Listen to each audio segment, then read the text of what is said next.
오늘은 우리 이사야 이제 마지막 시간입니다. 66장 15절부터 24절 말씀을 통해서 온 세상을 향한 하나님의 관심이라는 제목으로 말씀을 한번 전하고 싶습니다. 이사야 전체 마무리인데요. 이사야는 우리가 1장부터 39장은 주로 심판 메시지입니다. 물론 구원의 메시지도 있지만 심판 메시지가 주고요. 그 다음에 40장부터 66장까지는 구원, 소망에 관한 메시지입니다. 그런데 이제 결국은 왜 이 심판과 소망을 구원의 메시지를 주시고 계시는가? 온 세상을 향한 하나님의 관심 때문이라고 저는 생각합니다. 이런 하나님의 온 세상을 향한 관심이 지금 이스라엘을 향하고 있습니다. 하나님을 보면서 온 세상을 보면서 이스라엘을 향하고 있습니다. 그러면서 이사야를 통해서 야 너희들이 바뀌어야 된다. 너희들의 이야기를 다시 쓰지 않으면은 온 세상도 힘들다.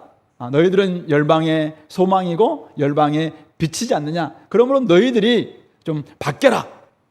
그래서 이제 하나님의 심판 메시지도 전하기도 하고 하나님의 구원 메시지 전하기도 하고 마지막 때 영원한 분리 메시지도 전하기도 하고 이렇게 하는 것 같습니다.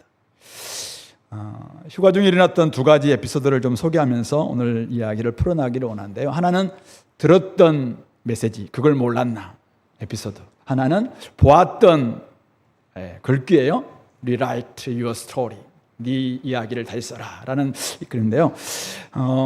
무더운 날씨에 5명의 우리 식구들이 소나타를 타고 출발했습니다. 얼마 전부터 차가 조금 문제가 있었어요. 차가 이렇게 달리면은 조금 시원한데 안 달리면은 시원하지 않는 차 1피로 미루다가 사실 점검하지 않은 채 그냥 달리면은 시원하니까 가자 해가지고 출발했습니다. 부산까지 가는데 5시간 이상 쉬었다 가기 때문에 5시간 이상 가는데 날씨가 얼마 더웠습니까? 36도 7도 밖에 날씨가 그런데 보니까 아웃사이더 차에 보니까 밖에 날씨 36도 37도 실내 온도 보니까 26.5도 이 정도면 괜찮다고 저는 운전자에 있으니까 계속 갔습니다. 그러다가 이제 부산까지 갔어요. 하룻밤을 해운대에서 자고 뒷날 다시 이제 거제도로 가야 되는데 거제도로 어쩔 수 없이 또 고치고 가야 되는데 이재모 피자가 불러서 그냥 빨리 간다고 이재모 피자 먹고 그냥 바로 또 거제도로 갔습니다. 여전히 차의 온도는 26.5도였습니다.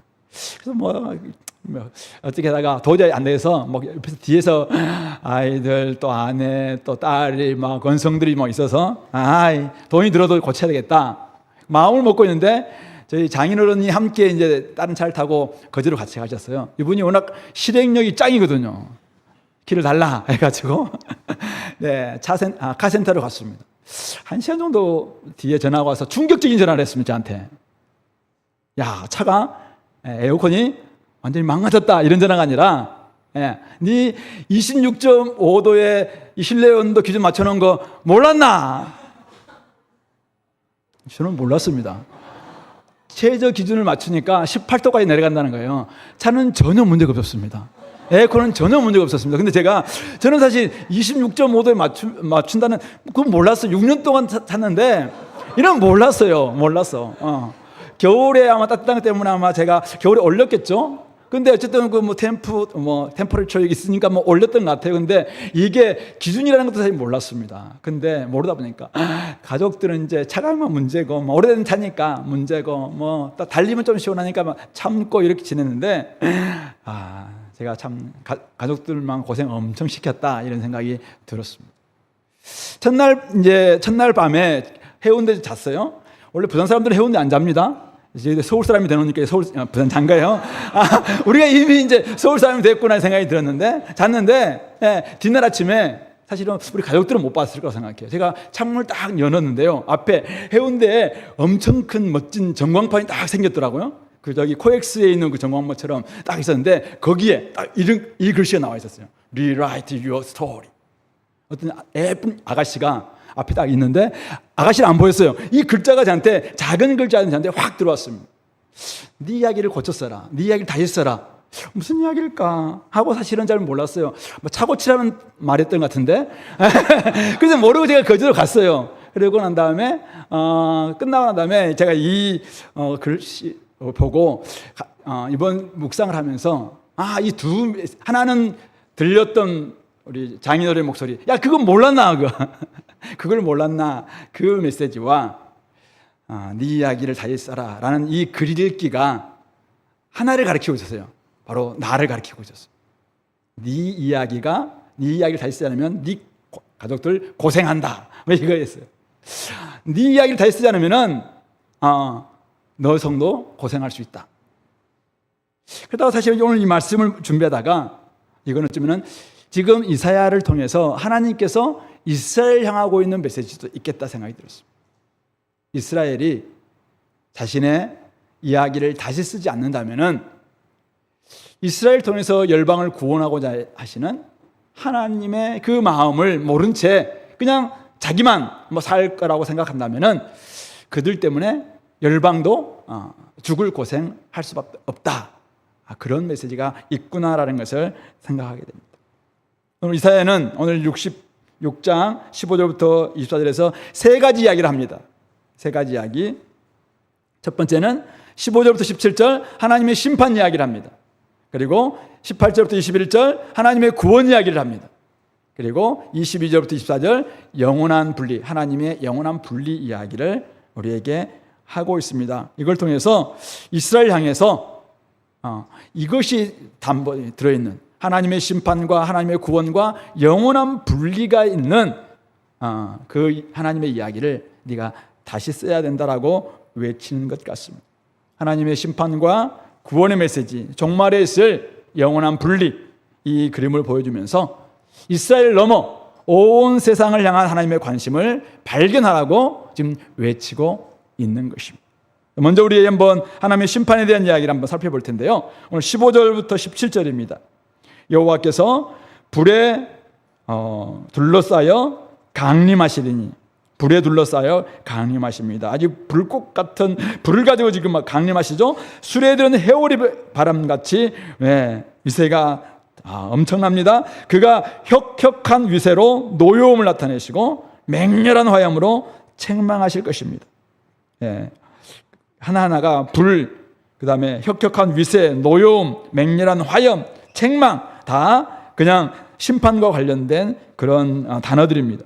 16절에도 여호와께서 불과 칼로 모든 혈육에게 심판을 베푸신 즉 여호와께 죽임당할 자가 많을 것입니다. 의 대신 죄를 선택한 사람들 하나님의 심판과 죽음을 맞이하게 될 것이다 라는 것을 이야기합니다. 하나님의 심판과 최종적인 죽음이 그들 가운데 있을 것이라고 이야기합니다. 그들 중에서는 17절에 스스로 거룩하게 구별하며 스스로 정결하게 하고, 자기들은 괜찮다고 생각하는 사람들이겠죠. 근데 그들은 행동은 뭡니까? 동산에 들어가서 그 가운데 있는 자, 그 가운데 있는 목상 또는 그 가운데 있는 우상 숭배자를 따라서 돼지고기, 가증한 물건, 쥐를 먹는 자와 함께 망할 것이다 라고 이야기합니다. 돼지고기, 쥐를 먹는다는 것은 이방인의 행습을 그대로 행한다는 그런 의미입니다. 스스로는 거룩하게 하고 스스로는 정결하게 했습니다. 자기는 거룩한 사람이라고 이야기하는 것이죠. 그런데 하는 행동은 우상 숭배자와 똑같이 행동하고 있는, 누구와 함께하느냐가 그 사람의 운명을 결정짓는다라는 것을 보여주고 있습니다. 온 세상을 향한 하나님의 관심은 진짜 모든 혈육에게 있습니다.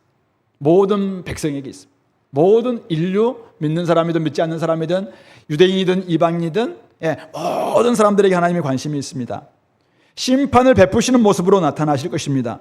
모든 사람의 행위와 생각을 보시는 하나님은 세상의 악과 죄를 간과하지 않을 것입니다. 그냥 두지 않을 것입니다.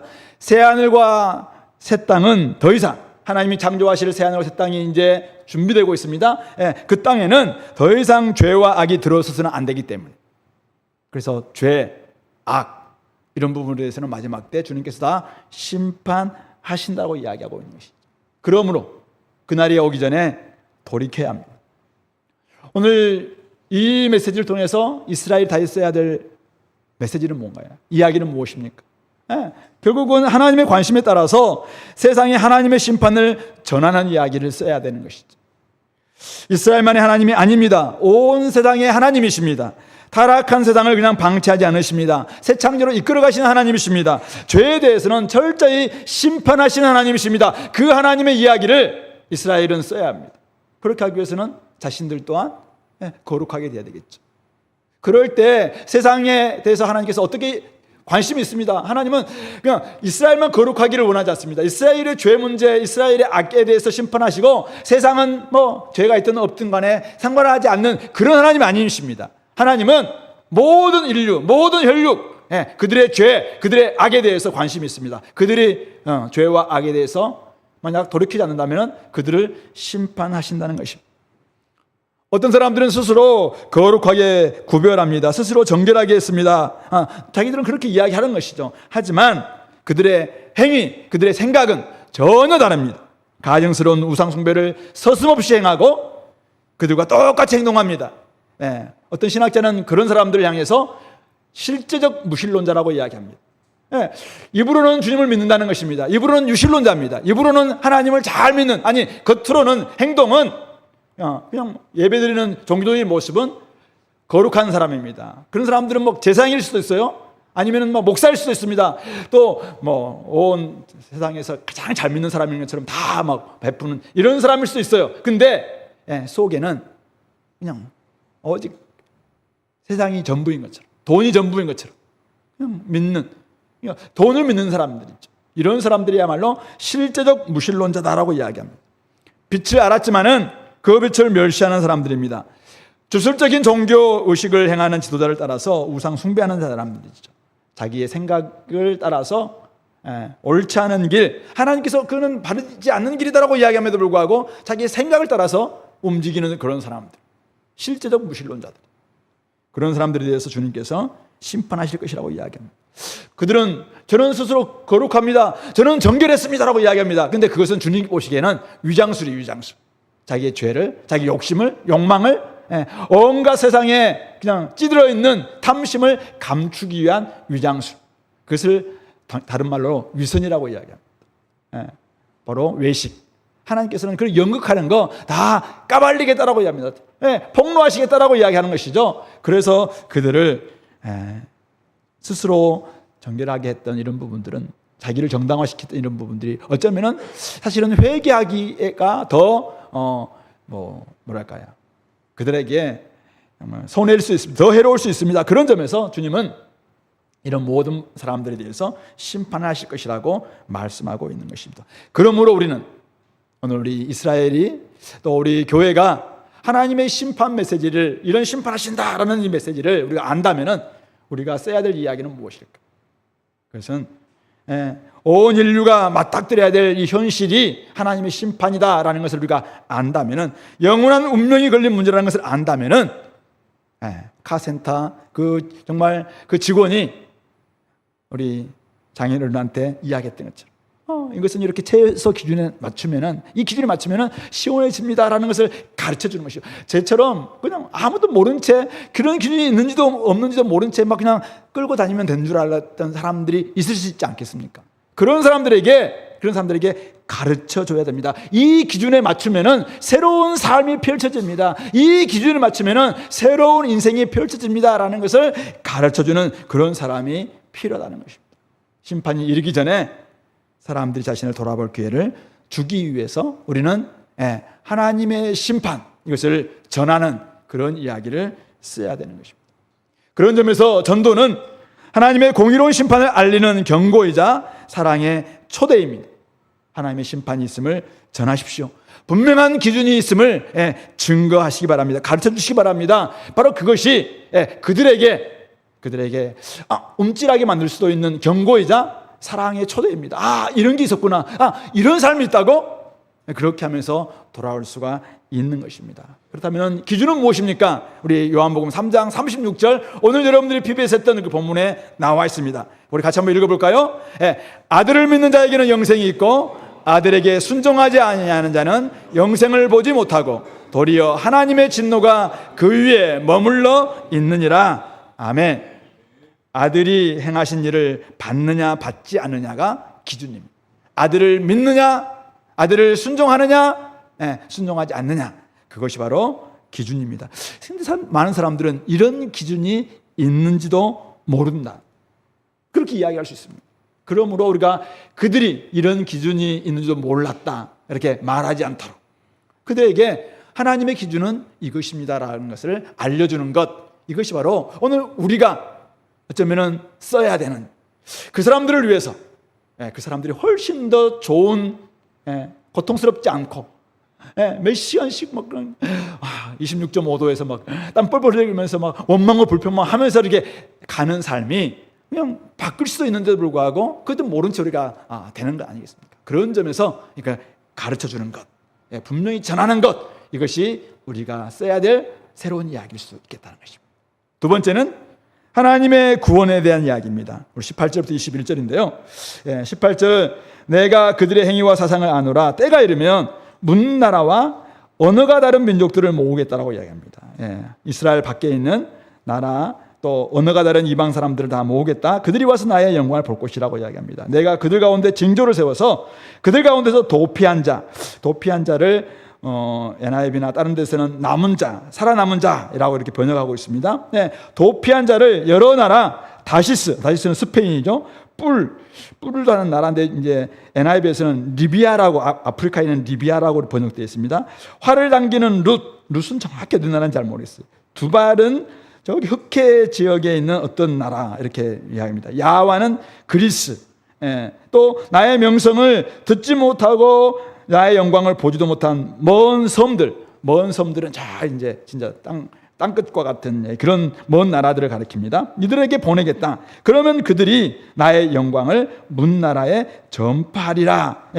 하나님께서 남은 자들을 보내면은 그들이 하나님의 영광을 전파할 것이라고 이야기합니다. 20절에서는 나 여호와가 말하노라. 이스라엘 자손이 예물을 깨끗한 그릇에 담아서 여호와의 집에 드림같이, 그들이 바로 보냄받은 사람들이죠. 그들이 너희 모든 형제는 뭐 이방인, 흩어져 있는 이스라엘을 가리킬 수도 있고 아니면 이방인들을 가리킬 수 있습니다. 그래서 너희 모든 형제를 문나라에서 나의 성산 예루살렘으로 말과 수레와 교자는 가마를 가리킵니다. 교자와 노새와 낙타에 태우다가 여호와께 예물로 드릴 것이다. 아니, 이방에 있던 막 금과 보석 이것을 예물로 드리는 게 아니라 문나라에 흩어져 있던 너희 형제들, 하나님의 택함 받은 백성들, 어쩌면 회개한 죄인들, 이런 사람들을 하나님께 예물로 드릴 것이다 라고 이야기합니다. 그러면은 하나님께서 21절, 나는 그 가운데서 택하여 제사장과 레위인을 삼으리라. 아니, 유대 속에서는 오직 레위 지파만 제사장이 될 수 있잖아요. 그것도 아론의 후손들. 그런데 이제는 이스라엘 중에서는 유다 지파도 사실은 제사장이 될 수가 없었어요. 그런데 이제는 어떤 일이 벌어진다고요? 이방에 흩어져 있던 모든 나라들 가운데서 다 제사장과 레위 사람을 삼겠다. 우리가 다 왕 같은 제사장이 될 것이다 라는 말씀이 바로 여기서부터 되고 있는 것입니다. 중요한 것은 무엇인가요? 19절, 내가 그들 가운데서 징조를 세워서 이렇게 하겠다. 이 징조가 무엇인가? 하나님의 기적적인 사건, 어떤 사인인데 이것은 바로 예수 그리스도의 사건을 가리키는 것이라고 이제 많은 분들이 해석합니다. 어쨌든 예수 그리스도의 사건을 통해서 사람들이 거듭난 사람들, 이런 사람들이 이제는 남은 자가 되어서 하나님이 보내시는 곳에 반응합니다. 제가 가겠습니다. 이렇게 가서 세상의 열방 모든 민족과 백성과 방언과 족속과 나라 가운데 흩어져 있는 많은 사람들에게 복음을 전해서 그들이 죽게 돌아오면 그들이 하나님께서 기뻐하시는 예물이 된다는 것입니다. 하나님이 뭘 받으십니까? 하나님이 회개하는 죄인들, 회개할 것 없는 99명보다도 회개하는 죄인들을 하나님께서 받으시는 분이시라고 이야기했어요. 그렇게 받으시는 분이라고 말씀하고 있는 것입니다. 바로 이방인과 흩어진 유대인들을 이제는 다 구원받게 되는 것, 그것을 하나님께서 너무너무 기뻐하신다라는 것을 말씀하고 있는 것이죠. 하나님의 관심이 어디에 있어요? 온 세상이 구원받는데 하나님의 관심이 있다라는 것을 말씀하고 있는 것입니다. 하나님은 문나라와 열방 가운데서 하나님의 백성을 모으시는 분이십니다. 모든 나라와 족속과 백성과 방언 가운데서 아무도 셀 수 없는 허다한 무리가 구원받게 되는 것, 우리 요한계시록 7장에서 살펴보았습니다. 오순절 강림 이후 이 말씀은 그대로 성취되었고 지금도 진행 중입니다. 그러므로 우리가 지난주에 우리 원로 목사님 오셔서 여전히 우리 중국 막 이야기하셨어요. 인도, 모슬렘, 그리고 동남아시아에 있는 5개 불교인들 여전히 해당되는 것입니다. 우리가 지금 가고 있는 G7 국가들 지금도 여전히 해당되고 있는 것입니다. 근데 이들을 누가 주님께로 예물로 드릴 수 있다고 이야기하고 있습니다. 바로 그들 가운데서 복음, 하나님의 복음이 펼쳐지는 바로 그곳에서 도피한 사람들, 즉 남은 자라고 있습니다. 남은 자들이 그루터기와 같이 남은 자들, 하나님 말씀을 듣고 보내심에 반응하는 그런 사람들, 이런 사람들이 결국은 남은 자가 되어서 하나님의 말씀을, 이 메시지를 막 전하고 많은 사람들을 주께로 인도하는 정말 하나님께 예물 드리는 그런 모습이 될 수 있다라고 말씀하고 있는 것입니다. 로마서 15장 15절 16절 바울은 이렇게 표현하고 있습니다. 같이 한번 읽어볼까요? 로마서 15장 15절 16절 말씀 260페이지, 이것은 우리 같이 한번 읽어볼까요? 자, 260페이지 로마서 15장 16절 말씀입니다.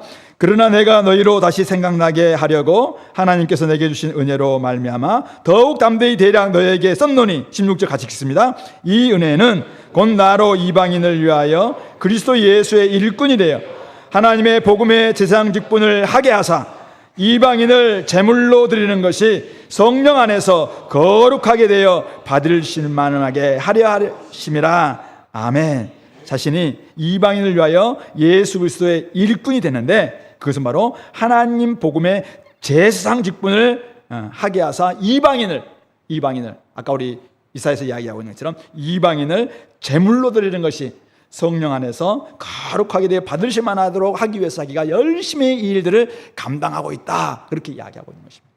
오늘도 저와 여러분들이 감당하고 복음 전함으로 말미암아 한 사람이 돌아온다면, 회개한 죄인이 돌아온다면 그들이 바로 하나님께는 너무 귀한, 하나님이 기뻐하시는 예물이 될 수 있다라고 얘기합니다. 하나님은 여러분 드리는 오늘 헌금 하나님 기뻐 받으십니다.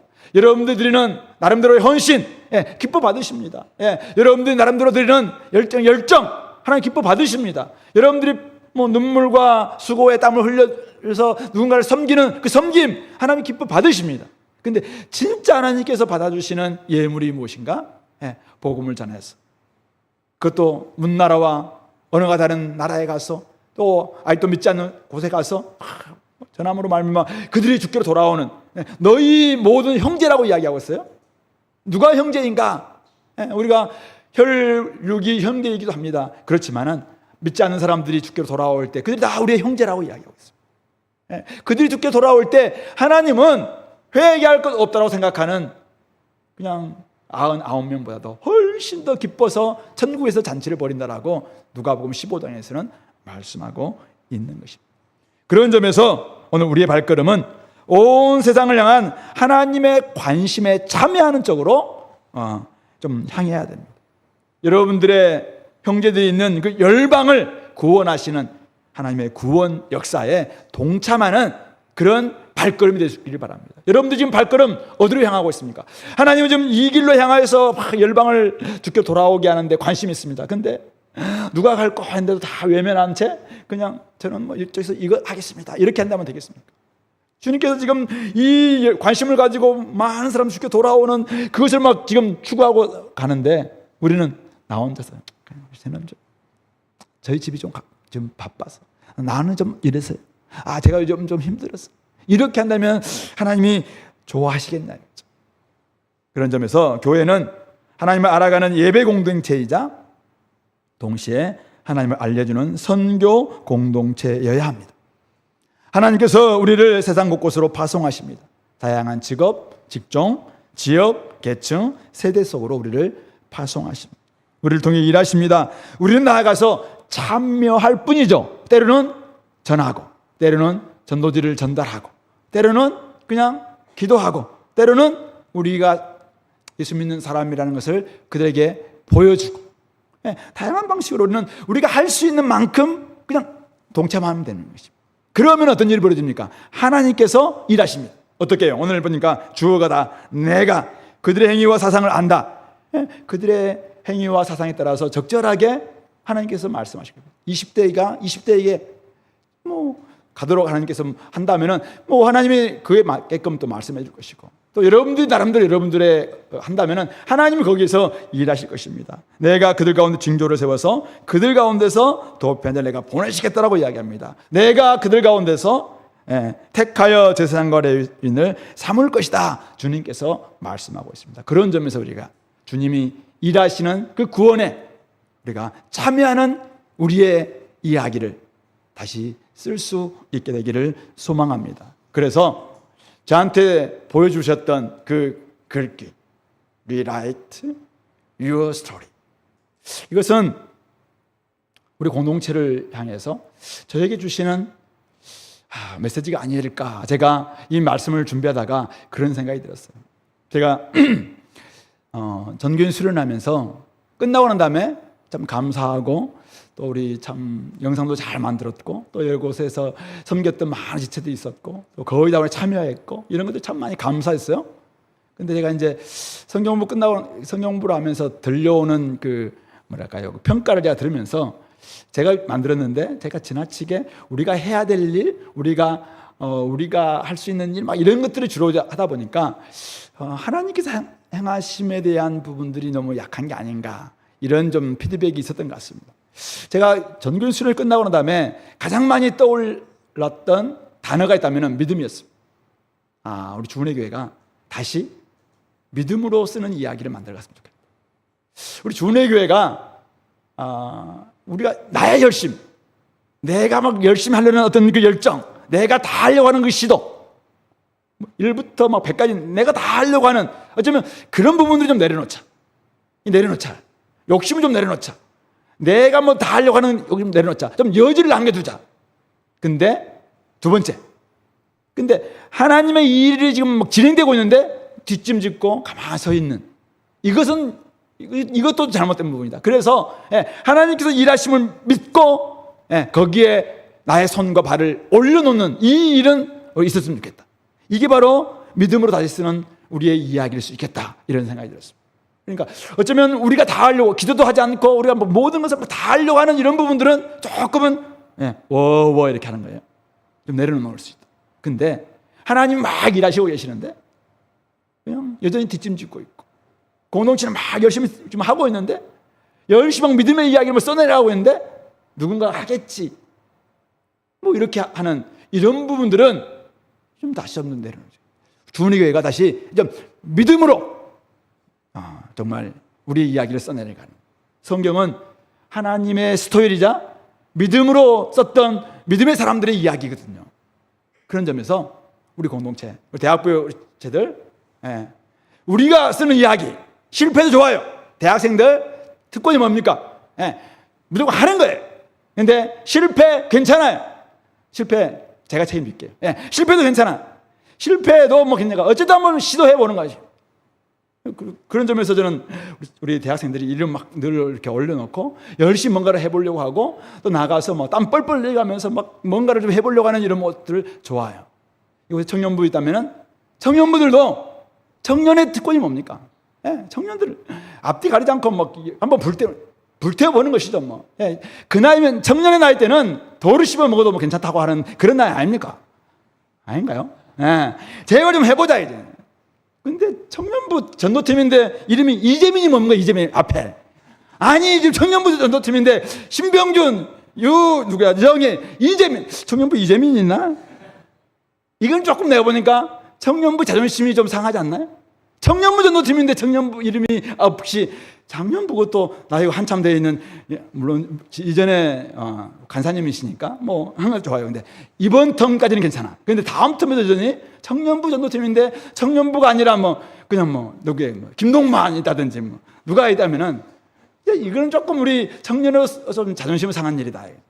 그런 점에서 우리의 이야기 한번 써보자. 당신들의 이야기 한번 써보자. 실패 좋아요. 가서 오늘 만난 사람 30, 그다음에 복음전도 0, 영접 0, 괜찮아요. 괜찮아. 근데 저도 우리가 해보는 거죠.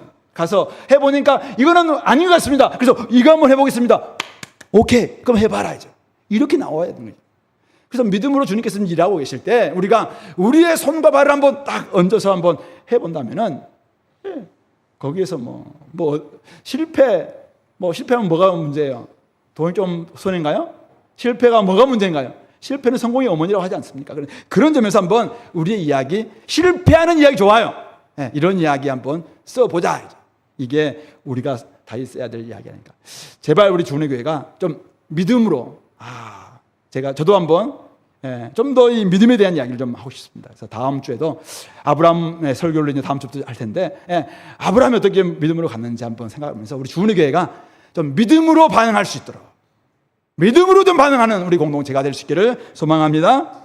마지막 22절부터 24절은 하나님의 영원한 분리 그림을 이제 보여주는 것인데요. 이사야는 심판과 소망이 상호 교차하는 영원한 분리 이야기로 마무리합니다. 하나님께서 새롭게 창조하신 세상은 영원합니다. 22절, 내가 지을 새 하늘과 새 땅이 내 앞에 항상 있는 것 같이. 기준이죠.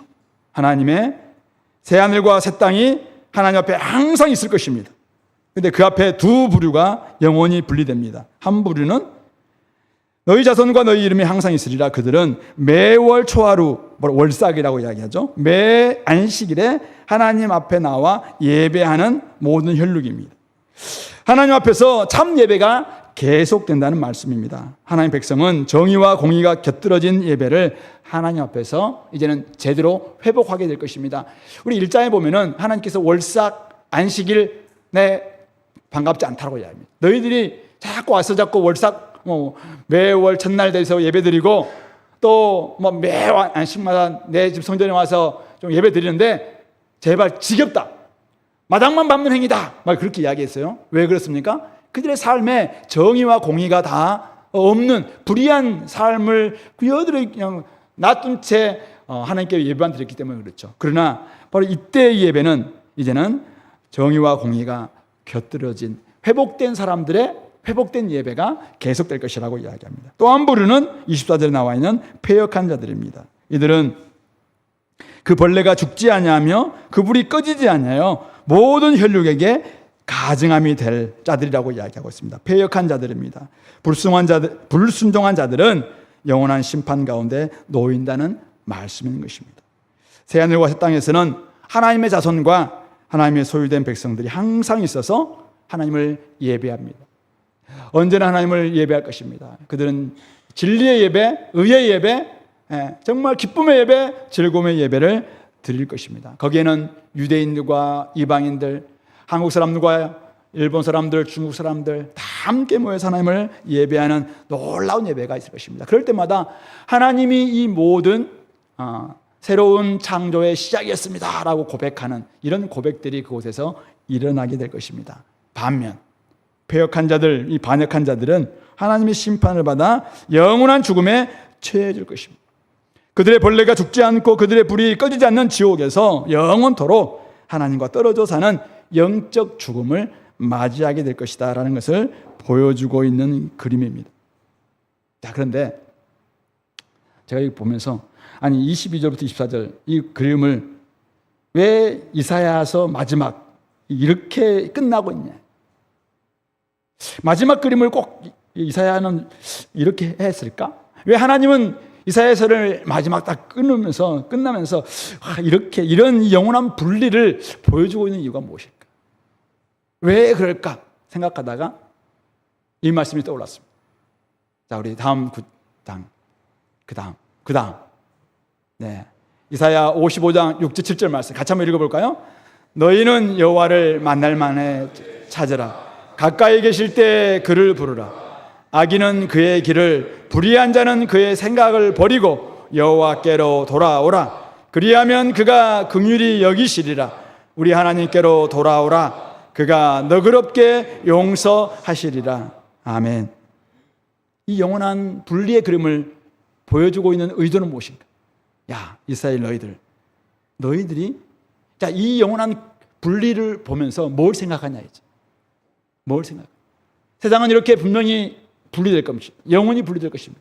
하나님 믿는 사람들은 기쁨의 찬양을 온전히 드리는 이런 모습이 될 것이고, 하나님께 반역하고 패역한 사람들은 여전히 벌레도 죽지 않고 불도 꺼지지 않는 그곳에서 영원한 죽음을 맞이하게 되는 이런 모습을 영원토록 항상 보내게 될 것입니다.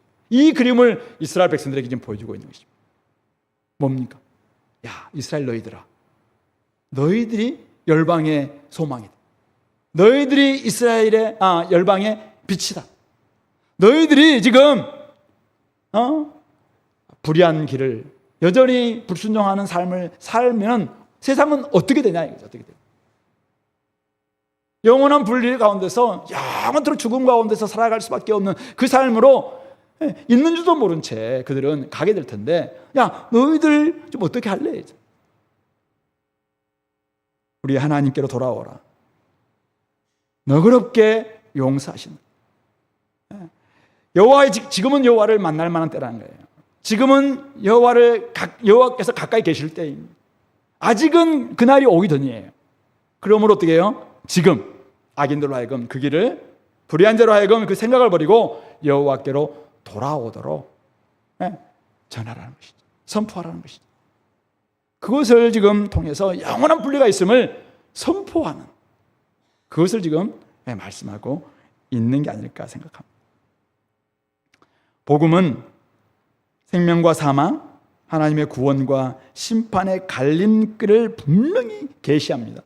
복음 안에는 생명과 사망이 있다는 것을 명확하게 계시합니다. 그리고 구원과 심판의 갈림길이 있다는 것도 명확하게 계시합니다. 그러므로 우리 복음 전도는, 우리가 복음을 전할 때 복음 전도는 이 영원한 분리가 마지막 그림이에요. 마지막 그림을 분명히 그들이 제시하면서 사람들로 하여금 구원의 길로 이끄는, 하나님이 지금 여러분들 부르치고 있습니다. 하나님이 여러분들 찾고 있습니다. 구원의 길로 이끄는 가장 실제적인 사명 수행 방법, 사명 수행 수단, 그게 바로 복음 전도라. 복음 안에 영원한 분리가 있어요. 그러므로 이것을 제시합니다. 그들에게 이 두 가지 길이 있습니다. 그러므로 여러분들 아직은 때가 있습니다. 아직은 그날이 아닙니다. 그러므로 이제는 구원의 길로 돌아오십시오. 그것을 보여줄 수 있는 가장 실제적인 사명 수행인 것입니다. 그런 점에서 우리 2025년 우리 교회 목표, 실제적인 복음 이야기 쓰기. 자, 이것이 우리 올해 목표였어요. 여러분들은 이 우리 교회 목표 앞에서 내가 조금 고쳤어야 될 나의 이야기는 무엇일까? 스스로 한번 생각해 보세요. 하나님의 심판을 내가 그들에게 가르쳐주고 있는가? 심판의 기준이 있다는 것을 가르쳐주고 있는가? 하나님의 구원이 정말 도피한 사람들, 남은 사람을 통해서 하나님께서 일하시는 것이고, 내가 가서 이런 방법 저런 방법만 하더라도 그 하나님이 일하신다라는 것을 나는 생각하고 있는 것. 그리고 영원한 분리가 있다라는 것을 내가 생각하면서 내가 거기에 나의 손과 발을 얹고 있는가 한번 돌아봤으면 좋겠습니다. 그런 점에서 오늘 오후 우리 이제 새로운 챕터 한 페이지 첫 줄을 쓸 기회가 여러분들에게 주어졌습니다. 전도팀 출정식이 오후에 있는데요. 새로운 챕터입니다. 2025년 하반기 챕터가 시작되는 첫날입니다. 여러분들이 그날 내가 그곳에 내 이름을 어떻게 적을 것인지. 그러니까 청년부는 내가 몇 명 중에 몇 명인지 잘 모르겠어요. 근데 장년부를 제가 보니까 239명 장년부 재적 중에서 121명, 딱 반이에요. 240명 중에 120명이니까 딱 반이 참여하고 있습니다. 나머지 반은 이제 다양한 방식으로 여러분들의 삶 속에서 관계 전도도 하고 또 여러 가지 하겠다라고 지금 스스로 생각하는 거라고 생각합니다. 어쨌든 전도 지금 출정식이 있습니다. G7 선교가 우리 열방을 구원하시는 역사적 순간 참여하는 것인데 또 올해 있습니다. 그것도 좀 어려운 사람들은 유학생 전도가 올해 또 9월 달에 있습니다. 그것도 혹시 방법이 안 되는 사람들은, 내가 좀 훈련이 필요하다 하신 분들은 PSP가 기회로 우리 교회에서 이번 주 화요일부터 시작됩니다. 혹시 그것도 어려운 사람들은 지난주에 우리 목사님이 이야기했을 때 중국어 공부부터 좀 하라. 지금 시진핑 정권 때는 언어 공부 좀 하라라고 이야기했잖아. 언어 공부, 세상을 알기 위한 세상 언어 공부 괜찮아요. 일본, 중국, 또 뭐 어떻게 봐, 대만 곳곳에 대한 언어 공부 좋아요. 어느 나라를 언어든지 언어 공부, 세상을 조금 알기 위한 뭐 언어 공부도 좋고요. 언어 공부 좀 하면 좋겠습니다. 그것도 어려운 분이 계시다면은 선교사님들의 기도 편지라든지 아니면은 이 나라 교회 또 전도팀들의 기도 정보를 좀 얻고 중보기도하는 그 일에 참여한다면은 여러분들이 새로운 챕터 한 페이지를 쓰는 그 현장에 저는 같이 있는 게 아닐까 생각합니다. 어쨌든 믿음으로 좀 반응할 수 있었으면 좋겠습니다. 이제 말씀을 마무리하면서요. 이사야 전체를 마무리하면서 결론, 온 세상을 위한 하나님의 관심사. 이게 하나님이 온 세상을 구원하시고 회복하기를 원하시구나라는 게 이사야의 전체적인 주제인 것 같아요. 하나님은 이사야를 통해서 진짜 이스라엘로 하여금 이스라엘이 잘못 가고 있으니까 심판하겠다라고 이야기합니다. 그것은 뭐냐면 이스라엘이 심판의 목적이 아니라 그렇게 책망하고 징계하면서까지 이스라엘이 회복되기를 바라시는 하나님의 마음이에요.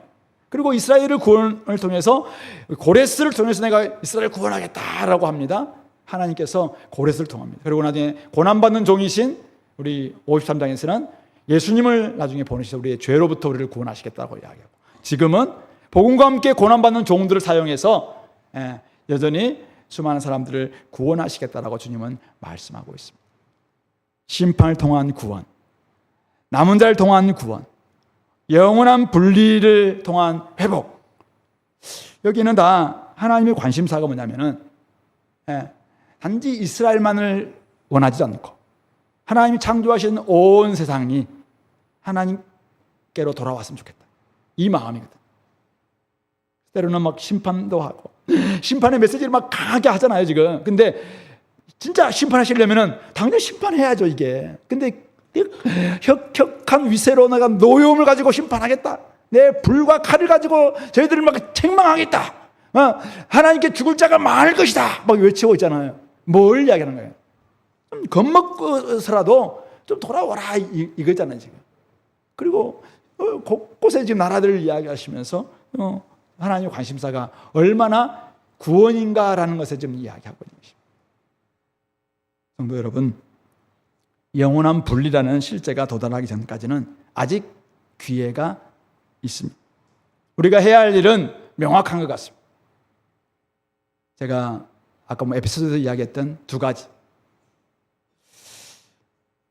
삶의 기준이 내가 좀 제대로 맞추고 하나님이 나한테 기대했던 그 삶의 기준과 내가 좀 맞추면서 살고 있는지, 그것도 모른 채 자꾸 그 삶의 기준을 안 맞추니까 나도 힘들고 내 주변에 있는 다른 사람들도 힘들고, 그리고 내가 그 삶의 기준에 제대로 맞추지 않고 살아가니까 내 주변에 있는 많은 사람들도 전혀 도움도 못 받고, 교회도 마찬가지고.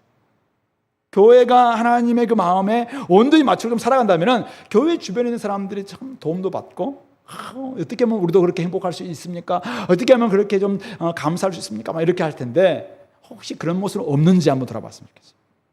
그리고 열방을 향한 하나님의 이 관심으로 저의 이야기, 여러분들의 이야기, 우리 공동체의 이야기를 한번 믿음으로 한번 써볼 수 있었으면 좋겠다. 어떤 이야기일지는 사람마다 좀 다를 수 있어요. 그러나 하나님의 이 관심, 열방을 향한 이 관심에는 좀 많은 사람들이 행복했으면 좋겠다. 많은 사람들이 제대로 된 주님 안으로 들어와서 온전한 영원한 복락 누렸으면 좋겠다는 게 주님의 마음이잖아요. 이 관심을 우리가 제대로 알고 있다면 나의 시간과 에너지와 젊음과 또 재정과 이런 걸 좀 투자해서라도 우리의 이야기를 한번 써내려갈 수 있는 우리 공동체가 될 수 있기를 말씀으로 권면드립니다.